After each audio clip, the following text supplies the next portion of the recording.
नमस्कार, मैं हूं डॉक्टर प्रसून। दिल्ली के दंगल में अब दिल्ली विधानसभा चुनाव 2025 के रुझान बस सामने आने ही वाले हैं।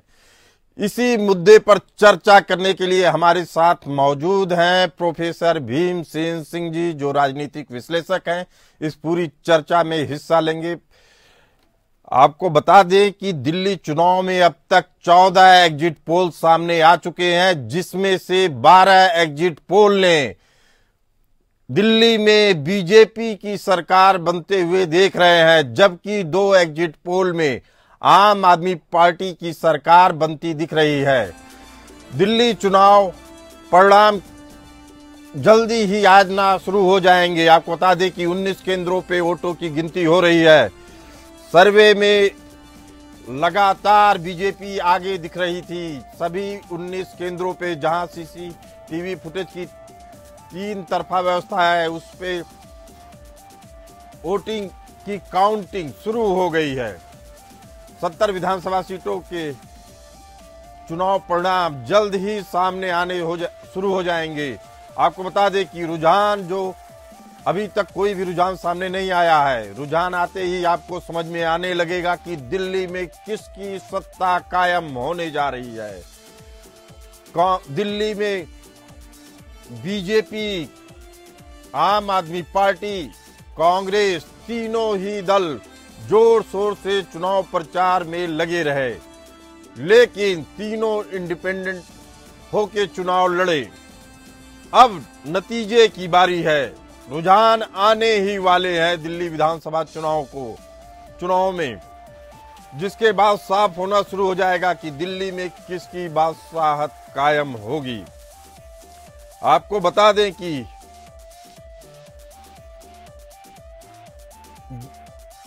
चुनावी सर्वे में बीजेपी को 36 से 61 सीटें मिलने के आसार बताए जा रहे हैं पोल्स ऑफ पोल्स में। केजरीवाल ने एग्जिट पोल को फर्जी बता दिया था। दिल्ली में करीब 60% से ज्यादा मतदान हुआ। आपको बता दें कि कई जगहों पे जो माना जाता था कि मुस्लिम मतदाता आम आदमी पार्टी का वोटर है, उसके वोट भी बटे हुए दिखे। आपको बता दें कि 19% मुस्लिम मतदाताओं का वोट बता रहे हैं डाइवर्ट हुआ है। हालांकि वह रुझान आने के बाद ही साफ होगा कि कहां किसको मिले। मुस्लिम मतदाताओं में भी नाराजगी देखी गई थी आम आदमी पार्टी को लेकर। दिल्ली के बल्ली मारान से तो आम आदमी पार्टी के मंत्री इमरान हुसैन के खिलाफ बकायदा मस्जिद से ऐलान किया गया कि इनको वोट न दिया जाए, यानी आम आदमी पार्टी के उम्मीदवार इमरान हुसैन को वोट न दिया जाए। यह बड़ा बदलाव था दिल्ली के मुस्लिम मतदाताओं में। वहीं बीजेपी संघ के भरोसे त्रिदेव के समीकरण से लगातार जनता के बीच में रही और अपनी पहचान बनाने की और अपनी बादशाहत वापस लाने की पुरजोर कोशिश करती रही, लेकिन इसमें कितना सफल हुई है, रुझान आते ही साफ हो जाएगा। हमारे साथ मौजूद हैं प्रोफेसर भीमसेन सिंह जी, जो राजनीतिक विश्लेषक हैं। आपसे जानना चाहेंगे, रुझान आने में बस चंद ही लम्हे बाकी हैं, कैसे दिल्ली में कौन अपनी बादशाहत कायम करेगा? केजरीवाल की सत्ता जाएगी या बचेगी? प्रोफेसर भीमसेन सिंह जी। केजरीवाल जी की सत्ता तो अब जाने वाली है, कुछ समय में तय हो जाएगा। और सत्ता बहुत सालों बाद, 23 साल बाद भाजपा के हाथ में आने जा रही है। 98 के बाद सत्ता भाजपा के हाथ में आएगी। अभी समय बताएगा, कुछ ही पलों में कुछ ही हो जाएंगे। जी, आपको क्या लगता है कि जिस तरीके से झुग्गी झोपड़ियों के मतदाता, जो अभी सर्वे आया एक्सिस माई इंडिया का, उसमें बता रहे हैं कि कुल मतदाताओं का 17% झुग्गी झोपड़ी वाले हैं। उनकी बात की जाए तो अगर उनको 100 के आंकड़े में मापा जाए तो उसमें से 46% वोटर जो आम आदमी पार्टी के कहे जाते थे कि लॉयल वोटर हैं, उसमें से 46% बीजेपी को दे रहे हैं। महज 45% वोटर आम आदमी पार्टी की तरफ गए हैं। ये एक्सिस माई इंडिया का प्रेडिक्शन है। आपको क्या लगता है कि आखिर ये हेर फेर कैसे हुआ, जबकि इन दोनों के आंकड़ों के बीच में 20% का अंतर होता था? जी प्रोफेसर भीमसेन, ये बहुत सही आकलन है क्योंकि अब झुग्गी झोपड़ी की जो बात कर रहे हैं आप वोट की, अब ये झुग्गी झोपड़ी नहीं है। यहाँ के जो वोटर्स हैं, जो रहने वाले हैं, अब तक इतने मैच्योर हो गए हैं पॉलिटिकली, इतने मैच्योर हो गए हैं, उनका राष्ट्र हित भी सामने आता है। जो सरकार मोदी जी की चली है, चल रही है, अभी जो परफॉर्मेंस है, इस परफॉर्मेंस को देखते हुए जो बदलाव आया है मानसिकता में झुग्गी झोपड़ी वालों का, यही कारण है कि ये वोट केजरीवाल से हट करके अब भाजपा की ओर इसकी रुझान बढ़ी है और सामने फिर रिजल्ट में आ जाएगा। क्या इसका एक मतलब ये भी निकाला जाए कि झुग्गी झोपड़ियों वाले इलाके में जो बांग्लादेशी रहते थे, अवैध प्रवासी, उनको वोटर लिस्ट से हटाया गया, उनको निकाला गया। उसके अलावा जो भाजपा सरकार की एक कहा जाए लोक लुभावन योजना थी, जिसमें उनको पुनर्स्थापित करने की बात की गई, उनका जीवन सुधारने की बात की गई, उसका भी असर रहा। इसका असर बहुत अधिक है। जब से मोदी जी ने इस चुनाव को अपने कंट्रोल में लिया है, अमित शाह जी ने, मोदी जी ने सेंट्रल गवर्नमेंट के इसमें जो आया है, तब से लग गया है झुग्गी वासियों को कि उनका भविष्य जो है, अब इसका कुछ भविष्य अब जगमगाएगा इनके हाथों, क्योंकि सत्ता सेंटर इनके हाथ में है, पैसा वहां है। केजरीवाल जी जो अब तक लड़ते ही रहे गवर्नर से, गवर्नमेंट से, कुछ भी नहीं मिला झुग्गी वालों को। वो उनकी निराशा इस रूप में सामने आ रही है, जब उनका वोट भाजपा को पड़ेगा, हमारे सारे लोग जीत कर आएंगे। चलिए ठीक है। इसके अलावा एक सवाल ये भी उठता है कि कॉलोनी और फ्लैट में रहने वाले 68% मतदाता जो अभी रहते हैं दिल्ली के कॉलोनी और फ्लैट्स में, उसमें से 68% मतदाताओं को अगर देखा जाए तो बड़ी संख्या होती है। उसमें से 48% ने बीजेपी के पक्ष में और आम आदमी पार्टी के पक्ष में 42% लोगों ने मत किया। ऐसे सर्वे में बात सामने आई है। आपको क्या लगता है कि क्या मध्यम वर्गीय भी कन्वर्ट हो गया है बीजेपी की तरफ? एकदम हुआ है, ये सर्वे एकदम ठीक है, मध्यम वर्ग ने कन्वर्ट लिया है। ये जो अभी बजट आया, जिसमें जो रिलीफ दिया गया इनकम टैक्स का मध्यम वर्ग 12 लाख रुपए का, कि कोई इनकम टैक्स नहीं हुआ 12 लाख रुपए तक, बहुत बड़ा रिलीफ है। आज तक मैं दिल्ली में इतने सालों से हूँ, किसी भी बजट में आज तक इतना बड़ा रिलीफ इनकम टैक्स किसी को आज तक दिया ही नहीं गया है। ये तो दूरदर्शिता है और वास्तविक अर्थ में देखा जाए देश के विकास के लिए भी ये जो दिया गया है, जो सरकार ने दिया है, ये अद्भुत है। इसका फर्क पड़ा है रिजल्ट में, जो हमारे पक्ष में होने जा रहा है, भाजपा के पक्ष में। आपको लगता है कि अगर इतनी तेजी से बदलाव आ रहे हैं तो बीजेपी अगर जीतती है, अगर मैं इसलिए कह रहा हूं कि अभी रिजल्ट और रुझान सामने नहीं आ रहे, अगर जीतती है तो सबसे बड़ा फैक्टर क्या होगा जिसे आप मानेंगे कि ये गेम चेंजर साबित हुआ? जो सबसे बड़ा फैक्टर है, नेशनल पर्सपेक्टिव में देखा जाए, ये राष्ट्रीय जो हित है, जो राष्ट्रवादी जो गवर्नमेंट का परफॉर्मेंस है जो चल रहा है, ये सबसे बड़ा मेजर फैक्टर मेरे लिए यही है चुनाव को आगे बढ़ाने के लिए भाजपा के पक्ष में। क्योंकि अब लग गया है देश को कि देश का विकास अंदरूनी भी और बाहर में भी, जो हम देख रहे हैं ग्लोबल पावर के रूप में हम इमर्ज कर रहे हैं, इससे हर किसी का दिमाग इम्पैक्ट हो रहा है, चाहे झुग्गी वाला हो या मिडिल क्लास फैमिली या फ्लैट में रहने वाला हो या कोठे में रहने वाला हो, सबकी अंदर में जो देश के प्रति जो लगाव है, जो देश प्रेम है, ये बहुत बड़ा इम्पैक्टिंग फैक्टर होने जा रहा है। तो क्या बीजेपी जो नैरेटिव क्रिएट करना चाहती थी कि आम आदमी पार्टी और कांग्रेस दोनों ही देश विरोधी अमेरिकी अरबपति जॉर्ज सोरस के खिलौने बन गए हैं, उसको इस्टेब्लिश करने में कामयाब रही? एकदम कामयाब रही। फैक्ट हकीकत है, मेरा एनालिसिस है। और हमने मैं दिल्ली यूनिवर्सिटी में मैं 28 साल प्रिंसिपल रहा हूँ और 40 साल तक हमने अध्यापन भी किया है, सब मिला करके। हमने अब तक मेरा अनुभव है कि इतना बड़ा इम्पैक्ट जो अचानक जो अभी हुआ है 10 साल के अंदर, हम 10 साल भी छोड़ दीजिए, अभी जो 5 साल के अंदर जो हुआ है, जो मोदी जी का परफॉर्मेंस से जो हुआ है, पूरा देश एक अलग उस पर खड़ा है ग्लोबल स्टेज पर, और इससे हर कोई गौरवान्वित हो रहा है, चाहे झुग्गी वाला हो या फ्लैट वाला हो। यही नहीं कि सिर्फ देश प्रेम के लिए, नहीं, वो तो है ही, उसको एक्चुअल में उसको फायदा भी हो रहा है इन मटेरियल टर्म। जैसे झुग्गी वालों को मोदी जी ने कहा है कि जहाँ जहाँ झुग्गियाँ हैं वहाँ हम मकान बनाएंगे, ये बनेगा। अब तक केजरीवाल जी का जो था, सब जो लोक लुभावना जो नारा था, वो इम्प्लीमेंट वो एग्जीक्यूट नहीं हो पाया वास्तविकता में।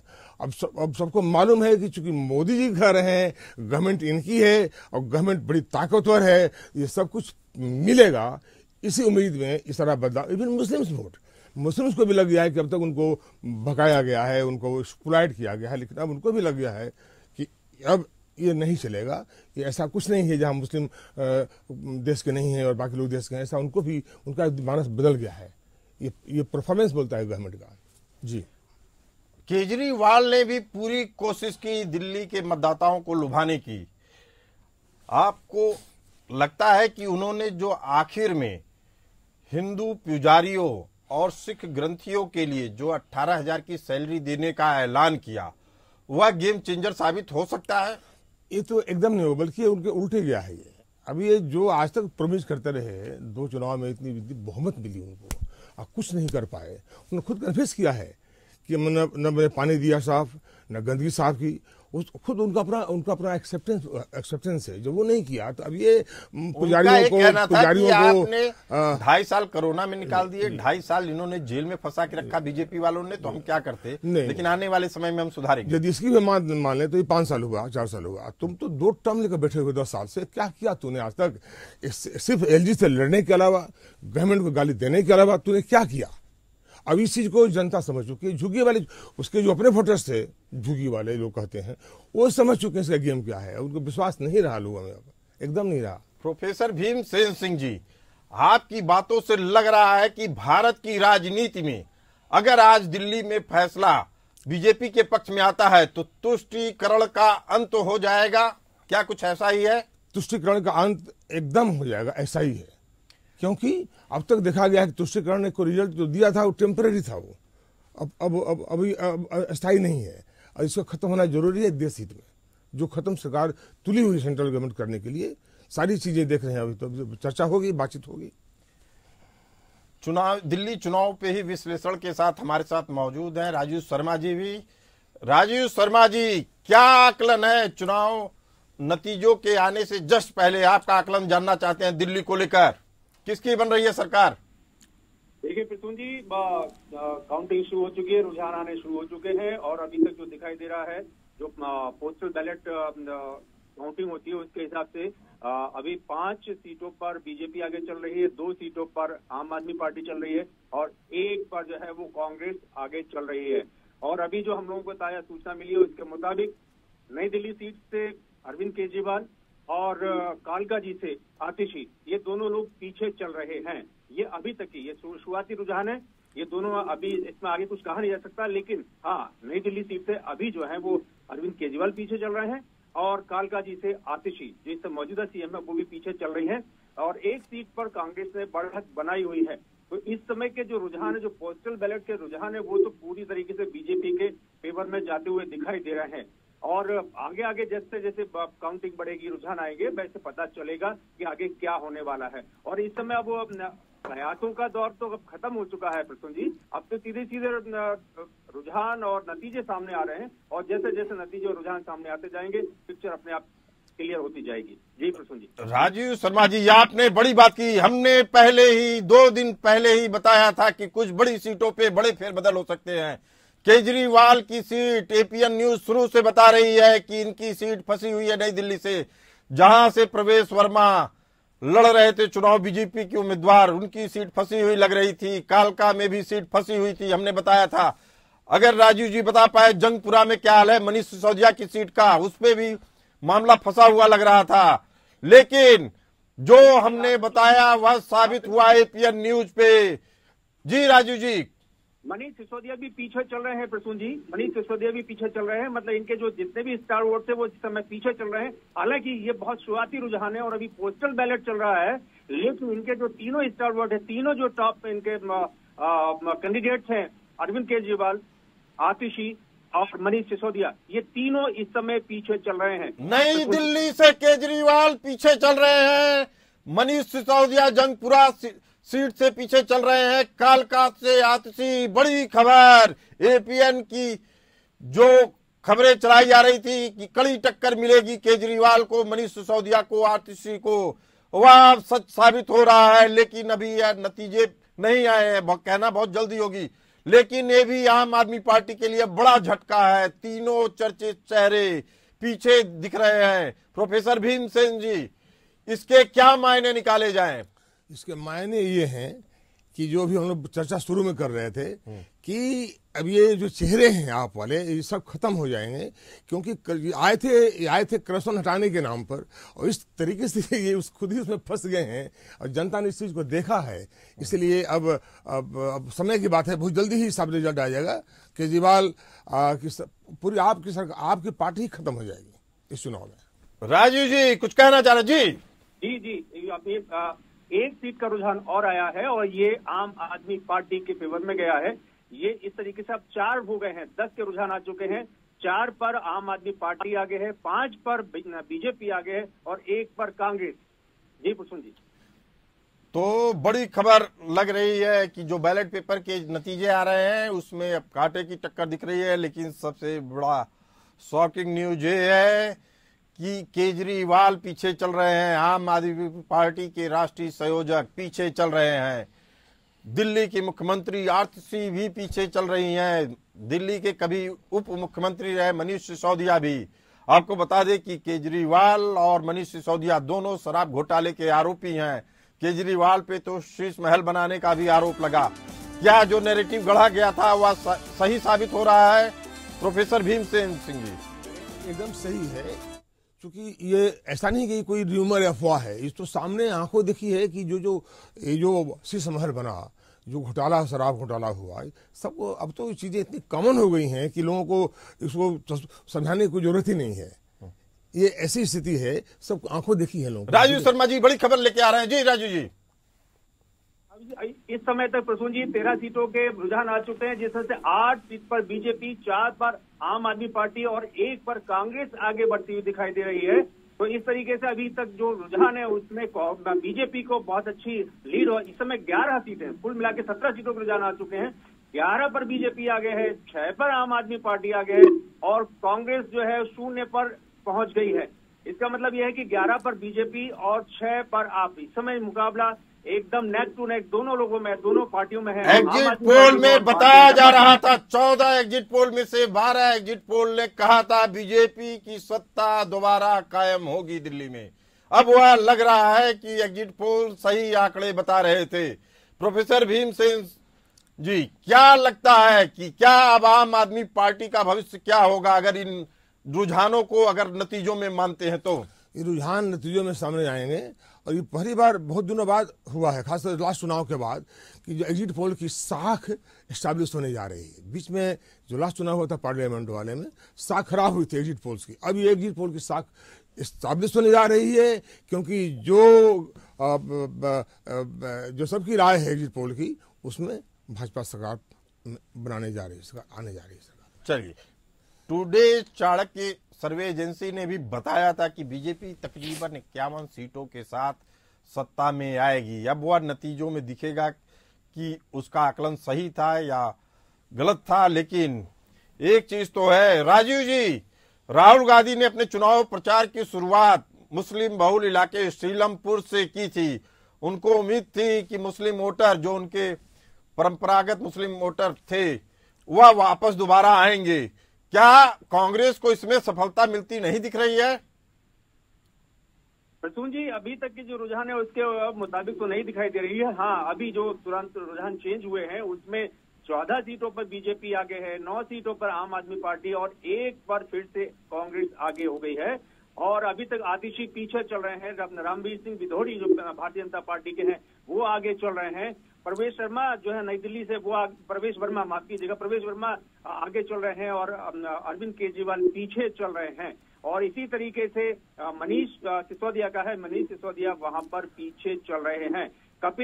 जो कपिल मिश्रा है वो अपनी सीट पर, बीजेपी के कपिल मिश्रा, वो आगे चल रहे हैं। अभी तक की जो रुझान है वो इस तरीके से है प्रसून जी, 14 सीट बीजेपी, 9 सीट आम आदमी पार्टी और 1 कांग्रेस। ठीक है, हमारे साथ मौजूद है गौरव वर्मा, प्रवक्ता बीजेपी। आपके गौरव मिश्रा जी, आपके लिए बधाई दे दें या अभी कुछ इंतजार करें? गौरव जी, देखिए, जनता ने तो मन बना ही लिया है और मुझे लगता है कि थोड़ा इंतजार करने की आवश्यकता है। निश्चित रूप से बधाई लेंगे।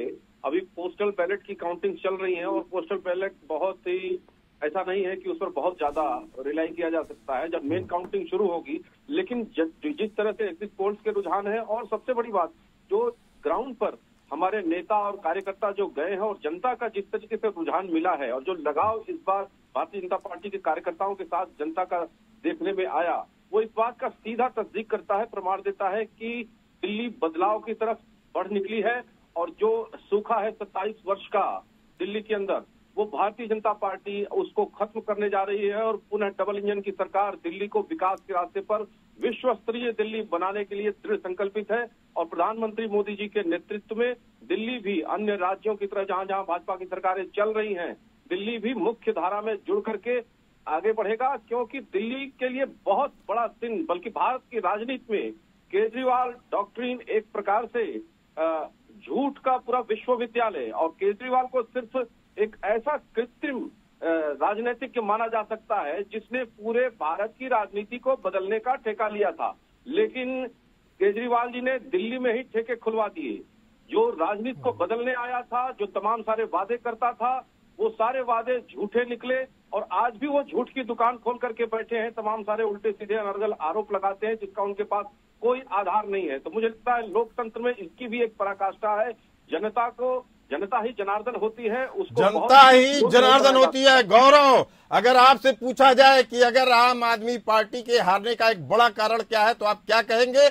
और बीजेपी जो जीत रही है, अगर उसके जीतने का एक बड़ा कारण माना जाए तो क्या होगा? गौरव जी, देखिए, भारतीय जनता पार्टी के वादों की विश्वसनीयता जो जमीन पर उतरती है और प्रधानमंत्री मोदी जी की क्रेडिबिलिटी पूरे विश्व में वो सबसे बड़ा आधार है। वहीं झूठ की सबसे बड़ी दुकान आम आदमी पार्टी और कांग्रेस पार्टी की बी टीम, कहीं न कहीं अंतरंग रिश्ता दोनों में है एक प्रकार से। और जनता की विश्वसनीयता खो गई है, खो दी है आम आदमी पार्टी। इसलिए हम दिल्ली में आ रहे हैं और दिल्ली में प्रचंड बहुमत के साथ सरकार बनाएंगे। आज सरकार बनाएंगे। हमारे साथ राजू शर्मा जी हैं। राजू शर्मा जी, क्या अपडेट है? देखिए, इस समय तक 31 सीटों के रुझान आ चुके हैं, जिसमें 17 सीटों पर बीजेपी आगे है, 13 सीटों पर आम आदमी पार्टी और 1 पर कांग्रेस आगे चल रही है। करावल नगर से कपिल मिश्रा आगे चल रहे हैं, पटपरगंज से नेगी बीजेपी के आगे चल रहे हैं, ओझा सर पीछे हो चुके हैं। अभी भी स्थिति वही चल रही है। आतिशी पीछे चल रही हैं, मनीष सिसोदिया पीछे चल रहे हैं, अवधेश ओझा सर पीछे चल रहे हैं और अरविंद केजरीवाल पीछे चल रहे हैं। ये इस समय की स्थिति बन रही है। हालांकि ये पोस्टल बैलेट है, प्रसून जी ध्यान रखिएगा, पोस्टल बैलेट है। जी राजू शर्मा जी, लेकिन पोस्टल बैलेट भी काफी कुछ कहानी बयां करते हैं। प्रोफेसर भीम सिंह जी, क्या लगता है कि ये पोस्टल बैलेट क्या कहानी बयां कर रहे हैं? पोस्टल बैलेट वही कहानी बयां कर रहे हैं जो भी आपने कहा, जो गौरव जी ने कहा, यही होने जा रहा है। पोस्टल हो या एक्चुअल जो काउंटिंग शुरू होगा, वो कहानी नैरेटिव वही है कि भाजपा सरकार बनने जा रही है। क्योंकि ये सारी जो जीत का जो श्रेय है हमारे सेंट्रल गवर्नमेंट मोदी जी को और उनकी टीम को है, और उसी के तहत ये चुनाव लड़ा जा रहा है दिल्ली का। राजू शर्मा जी, आपसे एक बड़ा आकलन पूछने जा रहे हैं। आपका क्या आकलन है कि क्या मुस्लिम वोट पूरी तरीके से आम आदमी पार्टी का भरोसा छोड़ चुके हैं? उनके ऊपर जो भरोसा करते थे, चूंकि दिल्ली के बल्ली मरान में आम आदमी पार्टी के मंत्री इमरान हुसैन के खिलाफ बाकायदा मस्जिद से ऐलान हुआ कि उन्हें वोट न दिया जाए, इसे आप कितनी बड़ी घटना मानते हैं? देखिए, ऐसा है, आम आदमी पार्टी से मुसलमान वोटर्स जो है पूरी तरीके से छिटके नहीं है, लेकिन ओवैसी की पार्टी और कांग्रेस की तरफ गए जरूर हैं, इतना मैं कह सकता हूं। दूसरी चीज जो मैं कहना चाहता हूं, अभी जो पोस्टल बैलेट से जो अभी छवि बन के आ रही है, वो ऐसा नहीं है कि बीजेपी क्लीन स्वीप करती हुई दिखाई दे रही हो। 18 सीट पर अगर बीजेपी आगे है तो 13 सीट पर आम आदमी पार्टी भी आगे है।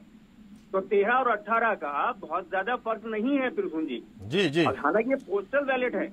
अब आगे जैसे 9 बजे के बाद एग्जिट पोल के कुछ आंकड़े आपको बताते हैं राजू जी। एग्जिट पोल में, एक्सिस माई इंडिया के एग्जिट पोल में बताया गया, उनके सर्वे में इस बात सामने आई कि 13% मुस्लिम वोट कांग्रेस में जा रहे हैं, 13%, और 9% मुस्लिम वोट बीजेपी को भी वोट दे रहे हैं। यानी 13 और 9 का आंकड़ा मिला लिया जाए तो 22% वोट। ये केवल सर्वे है और सर्वे हमेशा 100% सही नहीं होते हैं। और ये कहा जाए कि 9% बीजेपी को मिल रहा है तो ऐसी भी पूरी तरीके से सही नहीं है। हाँ, बीजेपी को इस बार कुछ मुस्लिम वोट जरूर मिले हैं। अगर मुस्लिम वोट आम आदमी पार्टी को नहीं मिले होते तो इस समय 13 सीट पर आम आदमी पार्टी आगे नहीं चल रही होती। 14 सीट पर आगे हो चुकी है, 18 पर भारतीय जनता पार्टी है और 1 पर कांग्रेस चल रही है। तो 34 सीटों के माफ कीजिएगा 34 सीटों के रुझान आ चुके हैं और इन 34 सीटों के रुझान में 19-15-1 35 सीटों के रुझान हो गए हैं। 19-15-1 तो 19-15 का जो आंकड़ा है अभी तक का प्रसून जी, ये तो नहीं कहता है कि मुस्लिम वोटर आम आदमी पार्टी को नहीं मिला। आम आदमी पार्टी को मुस्लिम वोटर मिला है। कुछ वोटर थोड़ा सा ओवैसी की वजह से, कुछ थोड़ा कांग्रेस की वजह से, थोड़ा कुछ छिटका है। अदरवाइज ये 19-15 का आंकड़ा नहीं हो सकता था। 35 सीटों के रुझान है, 19 सीट पर बीजेपी आगे है, 15 पर आम आदमी पार्टी और 1 पर कांग्रेस लगातार चल रही है। जी प्रसून जी, मैं प्रोफेसर भीमसेन सिंह जी आपसे जानना चाहता हूं, जो दिल्ली की जाति या धार्मिक स्ट्रक्चर है वोट मतदाताओं के लिहाज से, उसमें हिंदू मतदाता अगर चाहता है तो आराम से 2/3 से ज्यादा बहुमत दे सकता है बीजेपी को। फिर भी अगर 16-17% मुस्लिम वोटरों की बात की जाए तो उसकी बात क्यों होती है सामाजिक दृष्टि से? क्या यह एक तरफा वोट बैंक है जो एक साथ जाता है, हिंदू वोट बढ़ते हैं, क्या है इसका मायने? देखिए, हिंदू वोट तो बढ़ते हैं और बढ़े भी हैं पहले, अन्यथा तो कभी हमेशा सरकार भाजपा की बनती। आज 27 साल बाद जो स्थिति बदल रही है, इसमें जो असल जो काम किया है, जो मेरा मानना है अभी की हालत इस चुनाव में, जो महाकुंभ लगा है, इस महाकुंभ में जो डुबकी लगाया है हिंदू समाज ने, चाहे दिल्ली का हो, चाहे झुग्गी वाले हों या फ्लैट वाले हों या कोठी वाले हों, इस डुबकी ने, इस आस्था ने ये मजबूत किया है कि अब दिल्ली में भी सरकार भाजपा की होनी। लेकिन इसको कई स्तर पे काम किया गया है बीजेपी की तरफ से। गौरव मिश्रा जी, अगर आपको क्रेडिट देना हो तो महाकुंभ के स्नान को क्रेडिट देंगे, उसकी तुलना यमुना से की गई उसको देंगे, कि जो झुग्गी झोपड़ियों को राहत दी गई, जो झुग्गी झोपड़ी के मतदाता थे उसमें करीब 20% अंतर होता था जो आपको वोट नहीं देते थे, उसमें भी जो सर्वे में नतीजे आए उसमें बताया जा रहा है 46% बीजेपी को दिए हैं, 45% आम आदमी पार्टी को। मध्यम वर्ग की बात कीजिए फ्लैट उसकी, तो उसमें 48% बीजेपी को जा रहा है, 42% आम आदमी पार्टी को जा रहा है। तो आप किस योजना को या किस कारण को सबसे बड़ा कारण मानते हैं कि जो गेम चेंजर साबित होगा दिल्ली के चुनाव में? जी देखिए, दिल्ली अपने आप में उसकी तासीर अन्य राज्यों से बिल्कुल अलग है। वहाँ के मतदाता अपेक्षाकृत ज्यादा वाइब्रेंट है, जागरूक है और कॉस्मोपॉलिटन है। पूरे देश भर से लोग दिल्ली में रहते हैं और दिल्ली में जिस तरह से फ्रीबीज और प्रलोभन, झूठ, वादे की राजनीति पिछले 10 वर्ष से दिल्ली ने देखी है, उसमें दिल्ली की जो मूलभूत आवश्यकताएं हैं वो जर्जर हो गई हैं, वो टूट गई हैं कमोबेश। चाहे वो सड़क का मामला हो, सुरक्षा का मामला हो, या फिर जहरीली हवा का मामला हो, या फिर जमुना के पोल्यूशन का मामला हो, ये सारे कलेक्टिव एफर्ट्स है। वहीं केंद्र सरकार की चली हुई जो योजनाएं हैं उसके लाभार्थी दिल्ली में नहीं है क्योंकि वो एप्लीकेबल नहीं है दिल्ली में। जिस तरह से आयुष्मान भारत वहां पर लागू नहीं है, तमाम सारे ऐसे योजनाओं से वो वंचित है। मोदी सरकार की तरफ से बड़ी घोषणाएं की गई थी, जैसे मोदी सरकार की तरफ से बड़ी घोषणाएं की गई थी, जैसे केंद्रीय कर्मचारियों के लिए जो कि पूर्वी दिल्ली का, नई दिल्ली का बड़ा मतदाता वर्ग है, उसमें बताया गया कि 8वें वेतन आयोग की घोषणा कर दी गई, उससे वो खुश हुए। मध्यम वर्गीय मतदाताओं के लिए बताया गया कि 12 लाख रुपए तक आप टैक्स फ्री होंगे।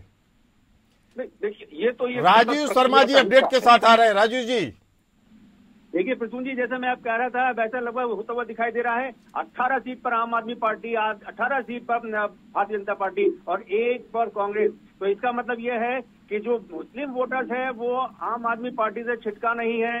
लगभग मुस्लिम वोटर पूरा आम आदमी पार्टी को मिला है, क्योंकि ओखला से आम आदमी पार्टी के अमानतुल्ला खां आगे चल रहे हैं, बल्ली मरान से आम आदमी पार्टी के प्रत्याशी आगे चल रहे हैं। तो इस तरीके से जितने भी मुस्लिम बाहुल इलाके हैं उसमें भी आम आदमी पार्टी लगातार बढ़त बनाए हुए हैं। इस समय थोड़ा सा और आगे बढ़ गए हैं।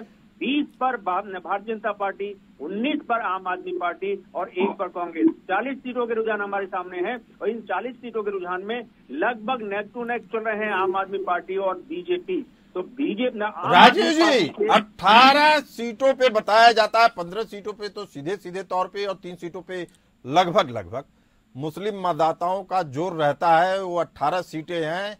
लेकिन एक बड़ा सवाल है कि जब दिल्ली की आबादी की बात करते हैं तो हिंदुओं की आबादी 77%, 77% होती है, मुस्लिमों की आबादी लगभग 17 से 18% है, 4% सिख है, 1% जैन है। ऐसे अगर आंकड़े देखे जाए तो इनकी प्रासंगिकता कितनी मानी जाए? प्रोफेसर भीमसेन सिंह जी, अभी थोड़ा और वेट किया जाए, रिजल्ट थोड़ा सा और आने दिया जाए, उसके बाद फिर इस पर कमेंट लिया जाएगा तो अच्छा रहेगा। नहीं, मैं जातिगत आंकड़ों की बात कर रहा हूँ, धार्मिक आंकड़ों की बात कर रहा हूँ। अगर धर्म के लिहाज से देखा जाए तो 77% हिंदू वोटर हैं।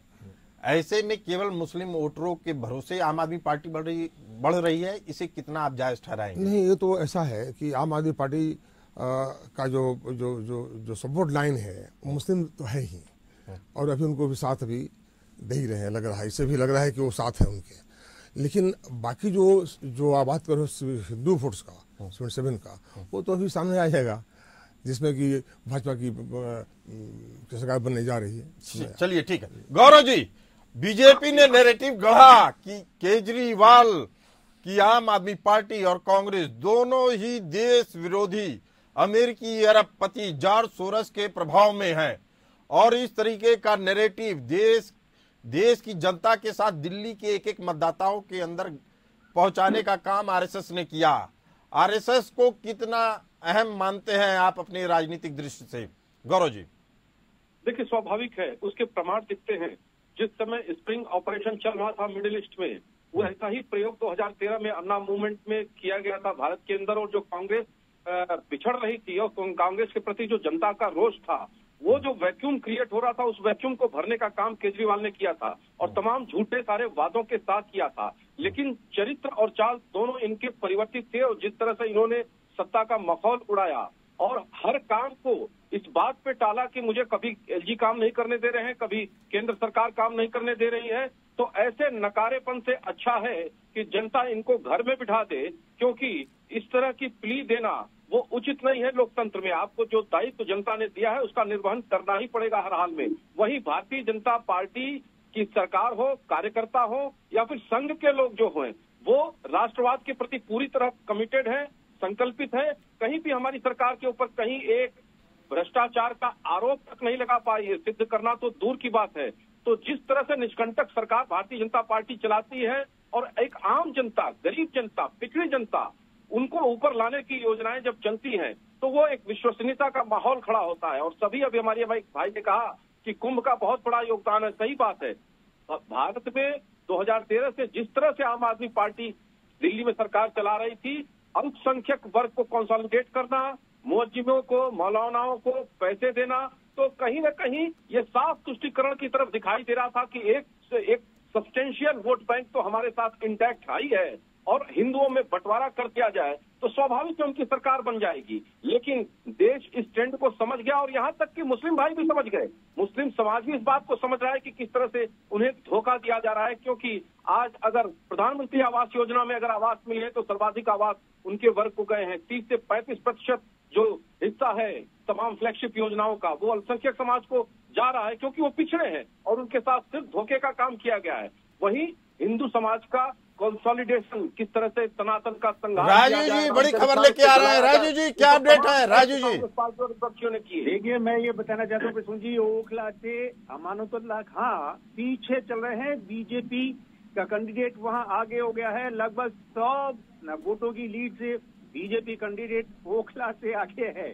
आप ये देखिए, बड़ा ये अजीब सा उलट पे होता हुआ बड़ी खबर, ओखला से अमानतुल्लाह खां पीछे चल रहे हैं, बीजेपी का उम्मीदवार आगे है। मुस्लिम बहुल क्षेत्र से अमानतुल्लाह आम आदमी पार्टी के उम्मीदवार पीछे चल रहे हैं, 100 वोटों का महज अंतर है। लेकिन बड़ी खबर, ओखला से आम आदमी पार्टी के उम्मीदवार अमानतुल्लाह पीछे चल रहे हैं।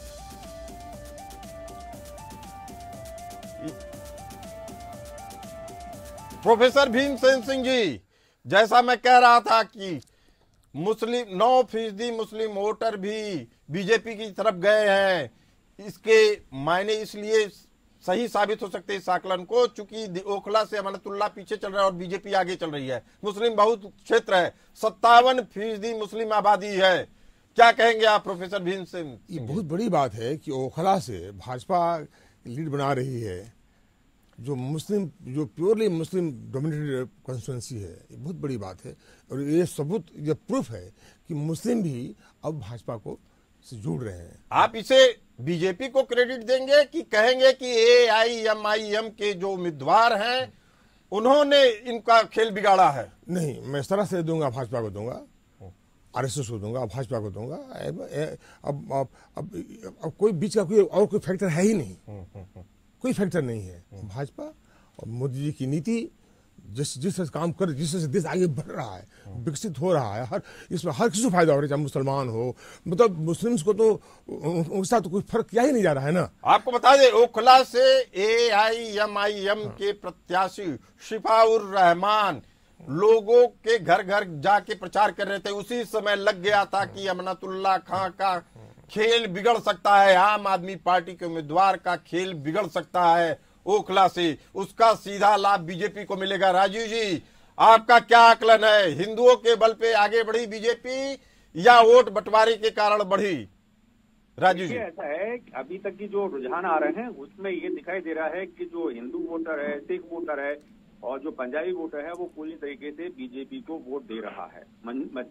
राजौरी गार्डन में मनजिंदर सिंह सिद्धा आगे चल रहे हैं और आपके जंगपुरा में बीजेपी के मरवाह जी आगे चल रहे हैं। तो ये दिखाई दे रहा है कि जो हिंदू, सिख और पंजाबी वोटर है वो पूरी तरीके से बीजेपी को वोट कर रहा है। और हालांकि अभी जो पोस्टल बैलेट चल रहे हैं इसको बहुत ज्यादा हम लोगों को अब वो नहीं करना चाहिए, क्योंकि अभी 29 सीटों पर बीजेपी है और 23 सीटों पर आम आदमी पार्टी है और कांग्रेस 29 सीटों पे बीजेपी है, 23 सीटों पे आम आदमी पार्टी है। मुस्लिम वोटों का जो तुष्टीकरण किया जाता था वो खेल बिगाड़ा है ओवैसी ने। ताहिर हुसैन जो दिल्ली दंगों के आरोपी थे उनको टिकट दिया था मुस्तफाबाद से। 2020 के दिल्ली दंगों के आरोपी ताहिर हुसैन को दिया था टिकट, पीछे चल रहे हैं और ताहिर हुसैन पीछे चल रहे हैं। आम आदमी पार्टी का खेल बिगाड़ा, अपना भी खेल बिगाड़ा। क्या अब अगर ये नतीजे आ रहे हैं, राजू जी आप ही से पूछना चाहेंगे, अगर खेल बिगाड़ने में अब ओवैसी आगे आ रहे हैं तो क्या आम आदमी पार्टी और कांग्रेस झुकेगी ओवैसी को अपने साथ लाने के लिए या नहीं झुकेगी? देखिए ऐसा है पुष्पम जी, मुझे तो ये दिखाई दे रहा है कि जो पहले से जो ट्रेंड चल रहा है ना, मैं आपकी बात पे बाद में आता हूँ, पहले बता रहा हूँ आपको।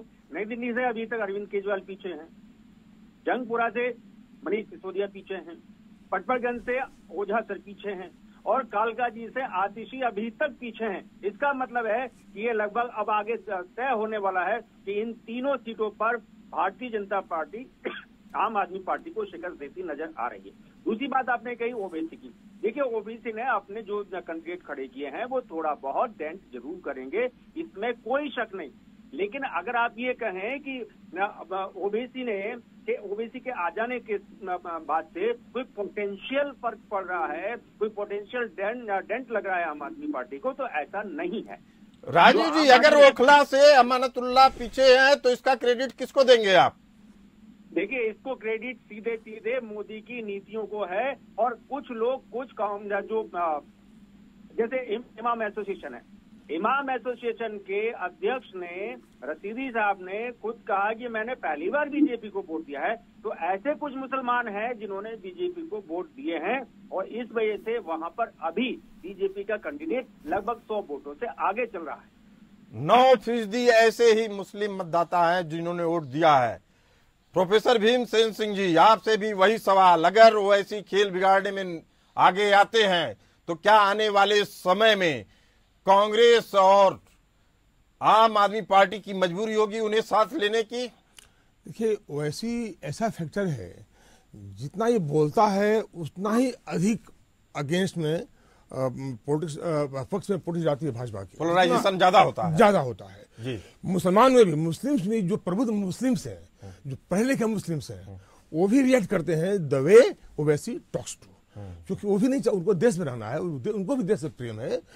मुस्लिम के बीच भी बहुत से इतने देशभक्त हैं, समय बताया है, डाटा भी है, वे सारे लोग और रिएक्ट करते हैं ओवैसी को बोलने के बाद में, और इसीलिए ये बहुत बड़ा फैक्टर है ओवैसी का बकवास जो करता है ये देश के बारे में, भाजपा के बारे में। अपनी बात कहते हैं, मुझे लगता है कि सब हटा दिया जाए। Sorry for using the word, क्योंकि कभी कभी आक्रोश होता है, जी जी, कोई अनर्गल बातें कोई करे तो मानस एक्सेप्ट नहीं करता है। सॉरी फॉर नहीं, लेकिन आपने बेहद सही कही। जो आप पोलराइजेशन की बात कर रहे थे, उनकी बातों के कारण हिंदू वोट पूरी तरीके से कंसोलिडेट होता है और बीजेपी के पक्ष में खड़ा होता हुआ दिखता है।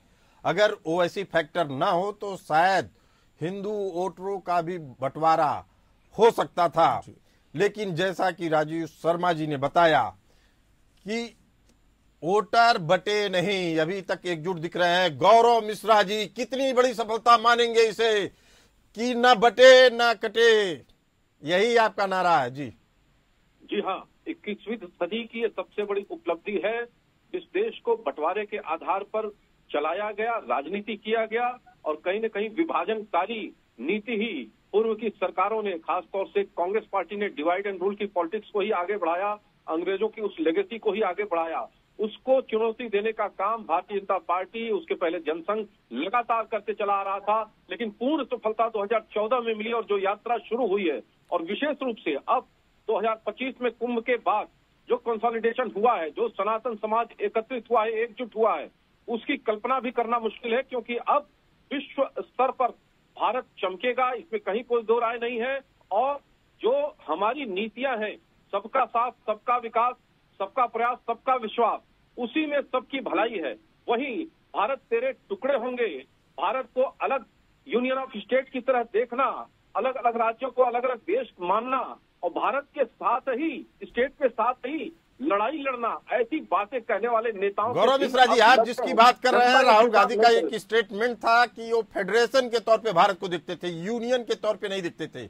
उसके बाद बड़ा विवाद हुआ, कहा गया कि आप भारत के टुकड़े करने वाले गैंग के साथ है। शायद यही बात आप कहना चाह रहे हैं गौरव जी? हाँ, बिल्कुल बिल्कुल, मैं यही कहना चाह रहा हूँ कि आज भी वो भारत को 566 रियासतों में बटा हुआ ही देश मानते हैं, एक राष्ट्र के रूप में स्वीकार ही नहीं करते। इसीलिए भारत नेशन स्टेट से वो लड़ते हैं, भारत जैसे राज्य से वो लड़ रहे हैं, ऐसा राहुल गांधी बयान देते हैं, और उनके सुर में सुर स्टालिन उधर से मिलाते हैं। और यूएन में जाने की बात ममता बनर्जी जी कहती हैं। हर स्टेट को किस तरीके से तोड़ दिया जाए, बांट दिया जाए, ऐसा लगता है कि ये पावर में आएंगे तो सिर्फ यही काम करेंगे कि भारत को कई टुकड़े में सोवियत संघ की तरह तोड़ना चाहते हैं। इस तरह की खतरनाक मानसिकता के साथ देश में राजनीति कर रहे हैं, और भारत की जनता इस बात को समझ चुकी है।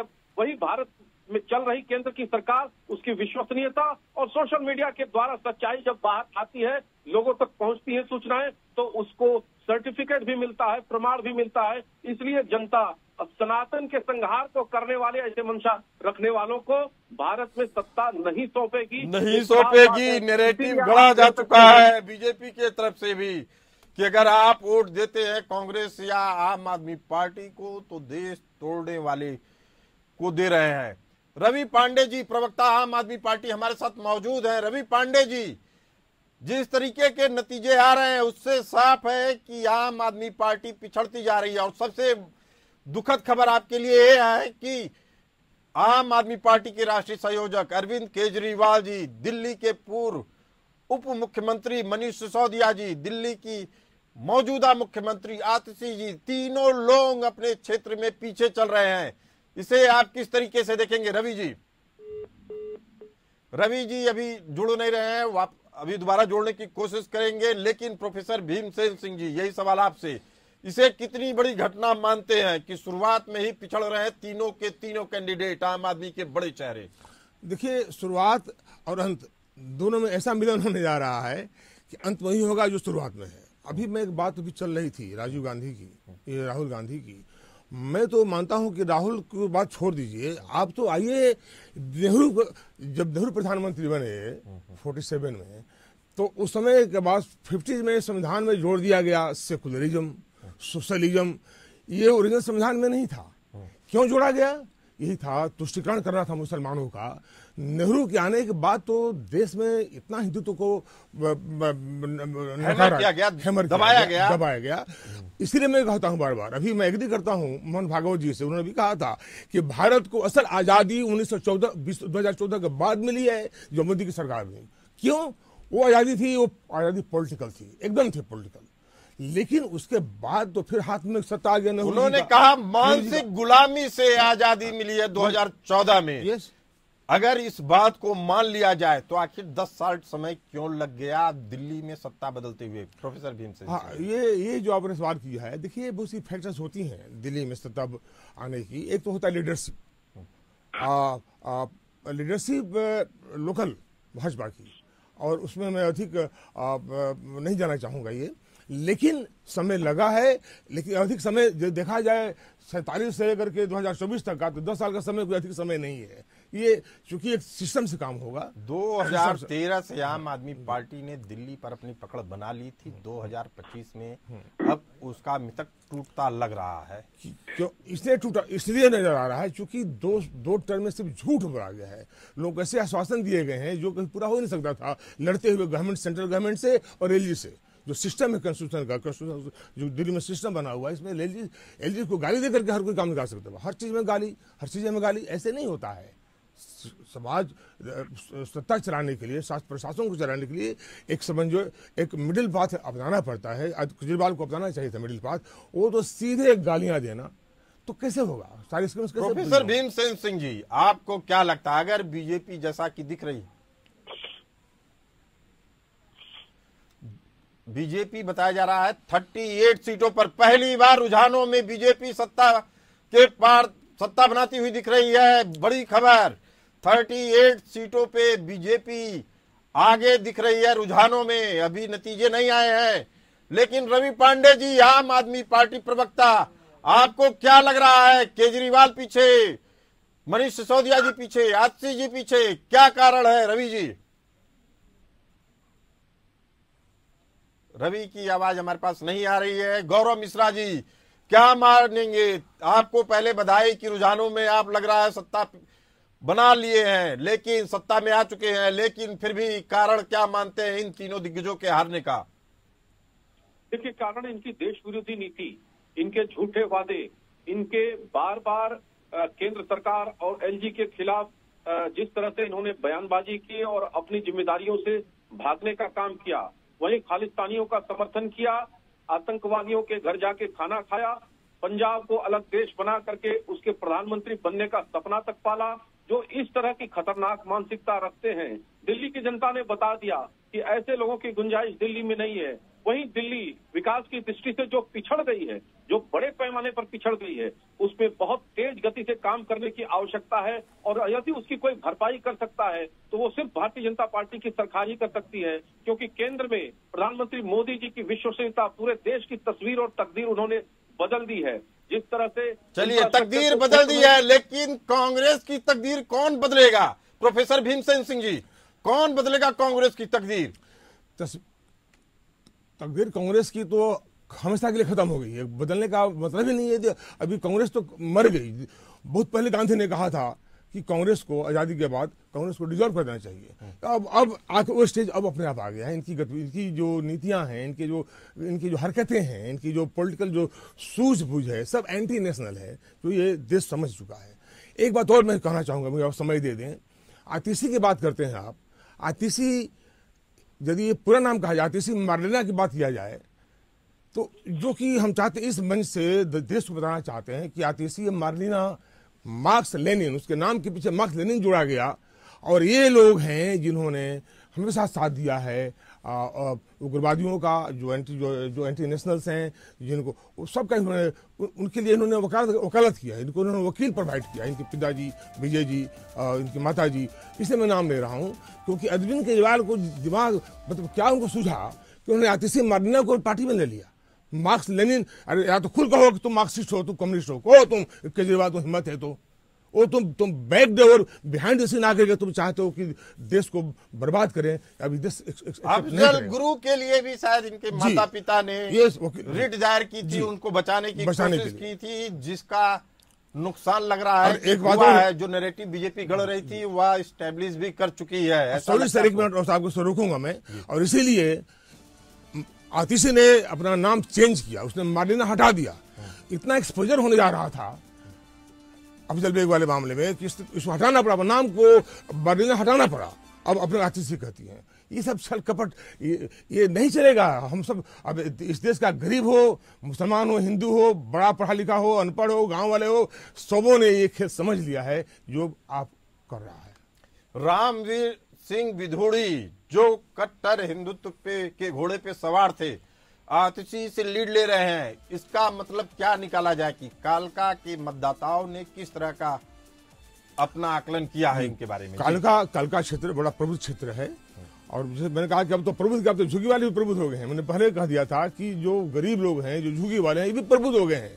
और कालका क्षेत्र में ये पूरा आतिशी का कैरेक्टर एक्सपोज्ड है, पॉलिटिकल कैरेक्टर की मैं बात कर रहा हूँ, एक्सपोज्ड है। और वो आतिशी का ही नहीं है, वो पूरे आपका है। इसीलिए रामवीर सिंह विधोड़ी जी जो काफी कर्मठ नेता रहे हैं, ईमानदार रहे हैं, उनको कोई दाग नहीं लगा है और बेबाक बोलते हैं। आज समय बेबाकी का है। देश चाहता है वे लोग सामने आए जो बेबाक हों, सही का सही, गलत फेस करें। अभी जो आंकड़े सामने आ रहे हैं, बीजेपी 38 सीटों पर आगे चल रही है। आम आदमी पार्टी 27 पे। रुझानों में 1 घंटे की करीब मतगणना, 1 घंटे हो चुके हैं मतगणना के को, लेकिन साफ तौर पे लग रहा है बीजेपी लीड ले चुकी है। रुझानों की बात माने तो दिल्ली में बीजेपी सत्ता बनाते दिख रही है। आम आदमी पार्टी पिछड़ गई है। आम आदमी पार्टी के लिए केवल इतनी ही दुखद भरी खबर नहीं है, बल्कि उसके तीनों बड़े नेता अरविंद केजरीवाल, मनीष सिसोदिया और आतिशी तीनों अपने अपने चुनाव क्षेत्र में पीछे चल रहे हैं। आम आदमी पार्टी को बड़ी चोट, बड़ा नुकसान। प्रोफेसर भीमसेन सिंह जी, बीजेपी जीत रही है किसके चेहरे पे? मोदी के, अमित शाह के या किसी और के? बीजेपी जीत रही है परफॉर्मेंस जो है मोदी सरकार का, योगी सरकार का, अमित शाह जी का, जो उनका होम मिनिस्ट्री है, जिसने इतना एक्शन लिया है, टाइमली एक्शन लिया है देश को बचाने के लिए। इस सबका नेट रिजल्ट है कि आज भाजपा लीड ले रही है। और नंबर 1, नंबर 2 कि ये क्या कारण है कि ये जो आप 3-4 नाम ले रहे हो, उनका तो मैं नाम लेना भी नहीं चाहता हूं, क्योंकि लोगों ने इतना गंध मचाया है।